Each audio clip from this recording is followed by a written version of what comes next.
is about what happened behind closed doors and on social media that reveals the deeper power shaping West Africa's future. Because within hours of the coup attempt, French President Emmanuel Macron posted a, let's call it, a mysterious message. He has spoken with Nigerian President Bola Tinubu about the crisis. And shortly after that phone call, Nigerian fighter jets were scrambled into Benin's airspace. Coincidence or something more? In this episode, we are going to dig into 3 critical questions. How did Benin Republic government defeat this coup when so many others have failed? What is France really doing, pulling strings behind the scenes? And what does this failed military coup tell us about West Africa's future, and whose hands are really holding the controls in West Africa? Stay with me. The answers are far more revealing than the headlines suggest. Let's get into it. By sunrise on Sunday morning, soldiers had seized state television and announced they controlled the country. By midday on Sunday, they were fugitives. So the operation began before dawn on December 7th. Lieutenant Colonel Pascal Tigri and his military committee for refoundation, that is what they called themselves, they stormed the national broadcaster just as most of Cotonou was still sleeping. Armed soldiers, some wearing combat helmets, appeared on screen, flanked by their commander. They announced that President Patrice Talon had been removed from office, the constitution suspended, and all state institutions dissolved, borders closed, political activity banned, airspace shut down. For a few critical hours, Benin appeared to be the latest domino in West Africa's coup cascade. The broadcast showed military confidence and organizational structure that honestly suggested serious planning. Viewers watching state television saw uniformed soldiers declaring they were giving the Beninese people, and I am paraphrasing here, hope for a new era where fraternity, justice, and work would prevail. But unlike Mali, Burkina Faso, Niger, and even Guinea-Bissau before it, this takeover never consolidated because loyalist forces moved swiftly, blocking the coup plotters from taking the presidential residence or government offices. The coup plotters controlled only one asset, the television station. They broadcast their message to the nation, but they never held the president, never captured military command, never secured the capital. By midday on Sunday, the Interior Minister Alhassan Seidu appeared on that same television station with a different message. The coup had been crushed. The plotters were fleeing, and the republic still stood. The government declared victory, but one critical question hung over Cotonou: where was the president? For hours, no one knew where President Patrice Talon was, and in a coup, and this is important, the leader's silence can be deadlier than gunfire. Presidential aides, they issued vague statements insisting Talon was safe, but they provided no proof, no location, no public appearance. Government spokesperson told reporters that everything was fine, but offered no further details. The foreign minister told news agencies that loyalist forces were regaining control, but still no confirmation about where the president was or whether he was even alive. Foreign embassies started urging their nationals to shelter in place. The French embassy reported gunfire near the presidential residence and advised French citizens to remain indoors. The United States Embassy warned Americans to avoid Cotonou and areas near the presidential compound. Russia's embassy instructed its citizens to stay home and observe basic precautions until the situation became clearer. Citizens were monitoring social media for updates while military convoys patrolled empty streets. And here is the thing: information vacuums, they breed chaos. When leaders disappear during coups, it signals either successful capture by plotters or panic retreat by collapsing government. Benin was trapped in that uncertainty for hours. Then confirmation finally came.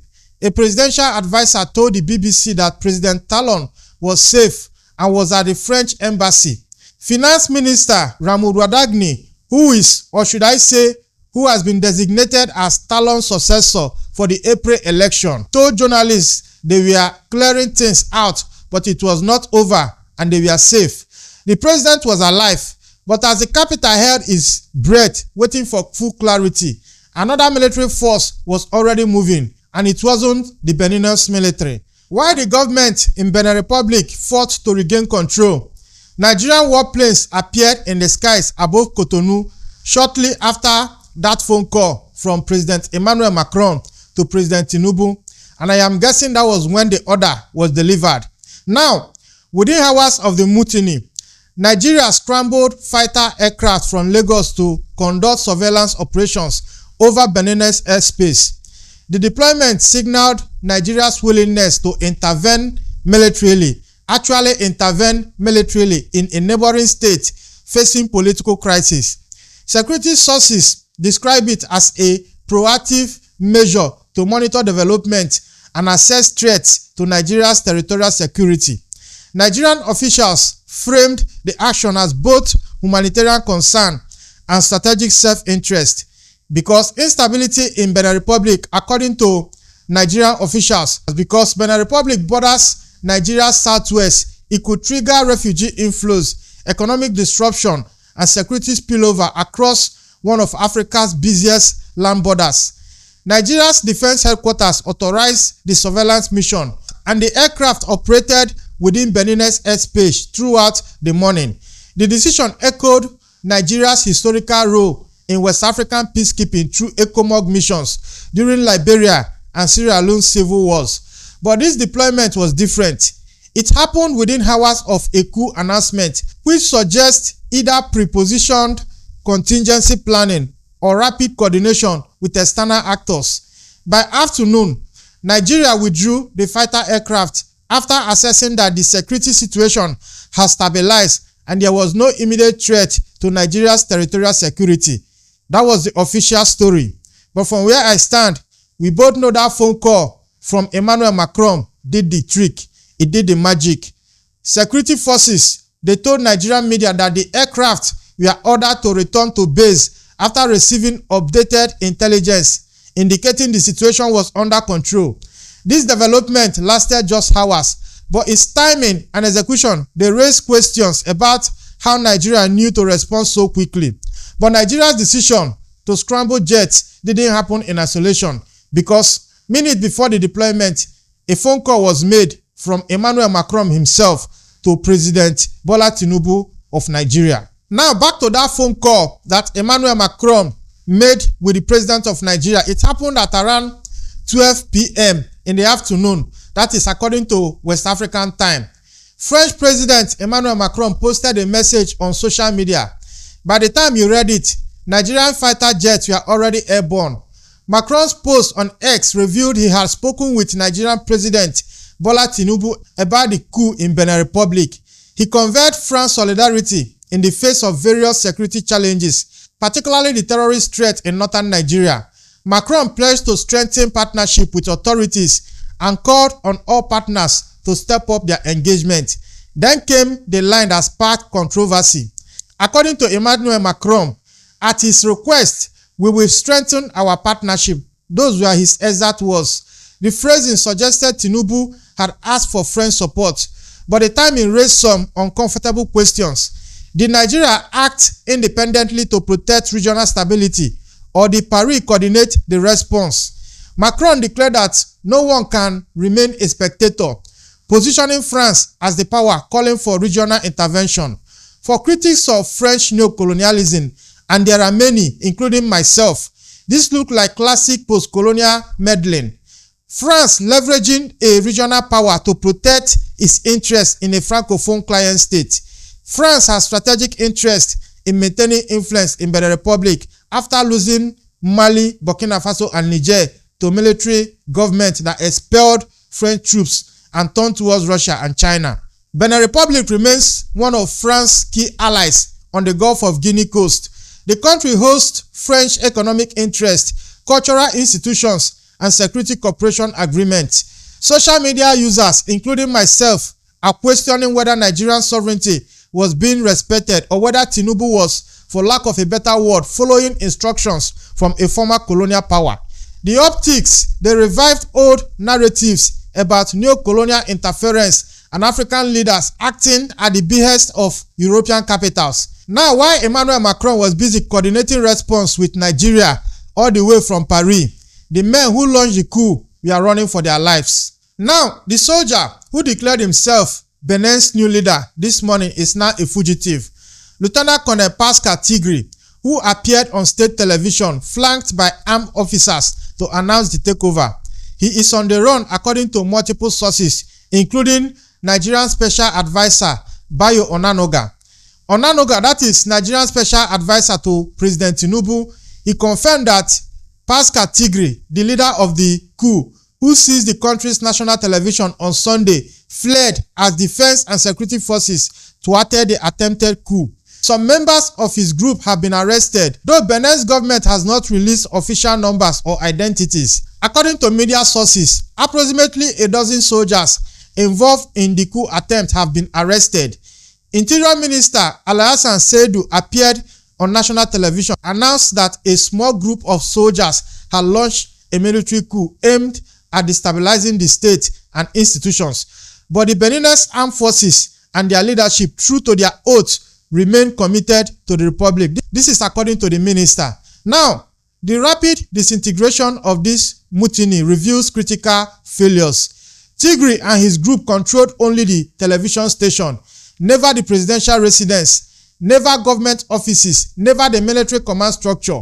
Without institutional control, their coup was honestly performative theater broadcast to a nation that never believed it. Tigri's grievances cited in his television statement reflected broader military frustrations, that is, deteriorating security in northern Benin, where jihadist threats are spreading from Burkina Faso and Niger, neglect of fallen soldiers and their families, and unjust military promotions favoring politically connected officers over deserving personnel. Ongoing security operations continue to capture remaining fugitives, but Tigri's fake coup didn't happen in a vacuum. It was sparked by a political crisis months in the making. Now, you will agree with me that military coups don't just appear from nowhere. They grow in soil poisoned by bad governance, and Benin's soil has been toxic for months, because back in November, that was just last month, Benin's parliament extended presidential terms from 5 to 7 years, triggering accusations of democratic backsliding and elite entrenchment. The amendment passed with 90 votes in favor and 19 against, meeting the required majority. But the speed and opacity of the process triggered alarm bells across civil society and opposition ranks. The reform also established a Senate expected to include former presidents and presidential appointees, raising fears about weakened checks on executive power. The main opposition party was excluded from the April 2026 presidential race through restrictive electoral laws, requiring candidates to secure sponsorships from 16 members of parliament, nearly all of whom belong to parties aligned to President Talon. The main opposition candidate was rejected by the Electoral Commission on the grounds that he did not have sufficient sponsors, leaving only Talon's chosen successor, that is the Finance Minister Mahmoud Wadagni, and one hand-picked challenger on the ballot. Earlier this year, that was back in January, 2 Talon associates were sentenced to 20 years in prison for an alleged 2024 coup plot, signaling paranoia and, I think it's fair to say, repression within the regime. Benin's democratic rating collapsed from 82 points out of 100 back in 2017 to 59 in 2023, according to Freedom House. Now, this latest development, these coup plotters, they cited these grievances alongside security failures, soldier neglect, and promotion injustices, reflecting broader institutional decay and authoritarian governance under President Talon's decade-long rule. The pattern across the region shows constitutional manipulation increasingly preceding military intervention. The conditions were right for a coup. So what made this one fail when so many others succeeded? 9 coups have succeeded in West Africa since 2020. Benin just became the exception, and the reasons why matter for the entire region. First, institutional loyalty. The regular armed forces and military command remained committed to the constitutional order, refusing to join or legitimize Tigris mutiny. Interior Minister Seydou praised the Beninese armed forces for staying true to their oath and maintaining control of the situation. The second reason I am seeing here is limited penetration. The coup plotters, they seized only symbolic infrastructure, the television station, without capturing actual power centers like the presidential residence, government offices, or military headquarters. Another reason why this coup may have failed is rapid response. Interior Minister Seydou's swift counter-messaging on state media prevented an information vacuum and restored public confidence. The fourth is regional solidarity. ECOWAS issued an immediate condemnation and threatened to deploy standby forces to defend Benin's constitution and territorial integrity. The regional bloc held coup leaders individually and collectively responsible for any loss to life and property. Nigeria's military surveillance and international pressure created a hostile environment for coup consolidation. Another reason I'm seeing here is failed leadership capture. President Talon's safety, confirmed by afternoon at the French embassy, denied plotters legitimacy and prevented a power vacuum. The African Union strongly and unequivocally condemned the attempted military coup, urging all actors to immediately cease unlawful actions and return to their barracks. Comparing this to a successful coup in Mali, Burkina Faso, Niger, and even in Guinea-Bissau last month, it shows that Benin's institution held where others collapsed. But unanswered questions, they remain. Will political tensions persist? Will Tigray be captured? Will the April 2026 elections proceed peacefully? Benin's institutions held today, but the crisis that sparked this military coup hasn't been resolved. As the region watches, one question lingers. Did Benin just show West Africa how to defeat a coup, or did it only delay the inevitable? Now, if you are watched to this point, this is Frontline Africa, where we bring you the stories that matter, where we talk about geopolitics from Africa's own point of view. Now, our initial report was on the initial assessment of what happened. And after more information filtered in, it became necessary to have a follow-up episode in order to clear the air and actually bring the reality of what is on ground to my audience. Now, it is official. The coup failed. A lot of people hoped that the coup is actually successful because what happened in Benin Republic is similar to what happened in Togo. Constitutional manipulation, a manipulation that will keep the current people that are ruling the country in power indefinitely. And you can see how swiftly ECOWAS and the African Union, they all reacted. But did you notice their silence when the constitutional manipulation happened? Yes, it's almost like they want the constitutional manipulation to happen so that their men in power will somehow remain in the corridors of power. This is the corruption being encouraged by ECOWAS, the African Union. And now, there's one critical question I want to ask. What is Emmanuel Macron and France? What is their role in all of this? Because explain to me why the president went to French embassy to seek protection in the face of a military coup. All places he could have gone to, he went to the French embassy. And guess what happened? Emmanuel Macron called President Tinubu, and you can't tell me it is a coincidence that after that call, Tinubu scrambled fighter jets into the airspace of Benin Republic. Are you telling me that the French president gave the order? Explain to me in a language I can understand in the comment section if you don't agree with what I'm saying. I believe this was a direct order by Emmanuel Macron to the president of Nigeria to militarily intervene if order was not restored as quickly as it was restored. And things would have gone way out of hand. Let's assume the coup succeeded. Right now, the military of Nigeria will be fully deployed in Benin Republic because it appears that France cannot allow this coup to stand. This is a stark reality on ground. Democracy is being trampled upon and they don't want the military to come. Either give us democracy or allow the military to come in. That is where I stand.